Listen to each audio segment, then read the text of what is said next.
Hi అందరికీ, నేను మీ smiley సంతోషిరావు. ఎలా ఉన్నారు అందరూ? బాగున్నారా? నేనైతే చాలా బాగున్నాను.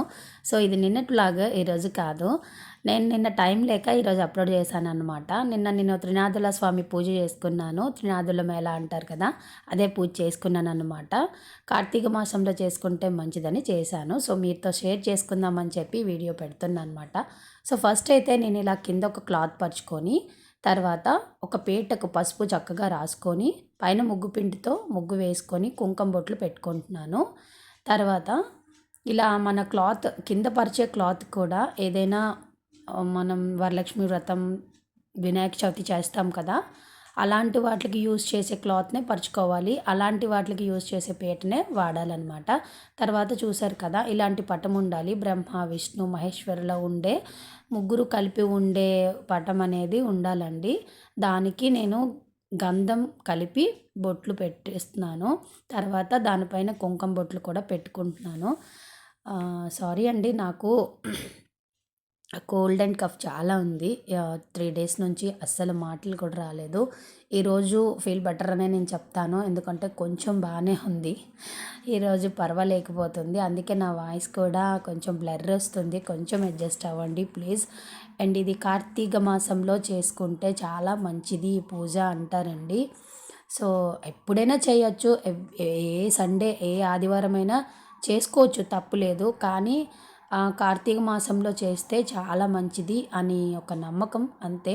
అలాగే ఆ రోజు నాన్ వెజ్ తినకుండా చక్కగా సాయంత్రం 6 గంటలకు అలా చేసుకుంటారండి. మార్నింగ్ కాకుండా ఈవినింగ్ టైంలో ఈ పూజ చేసుకుంటారు.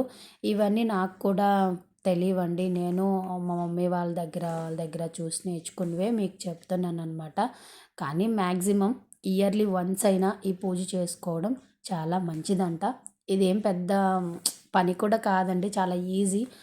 వరలక్ష్మి వ్రతం, వినాయక చవితితో పోల్చుకుంటే ఇది చాలా ఈజీ అనమాట. సో నెక్స్ట్ అయితే నేను ఇలా అలంకరించుకున్నాను.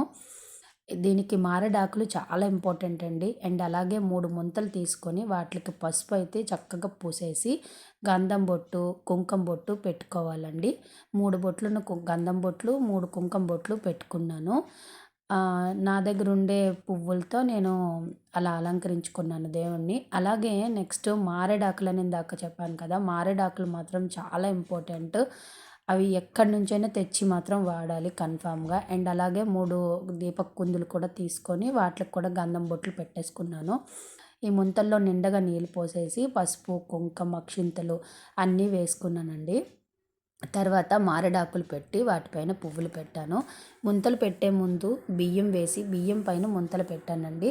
తర్వాత 3 దీపపు కుందులు పెట్టి అందులో మట్టి ప్రమిదలను పెట్టి ద్వీపాలు పెట్టానండి.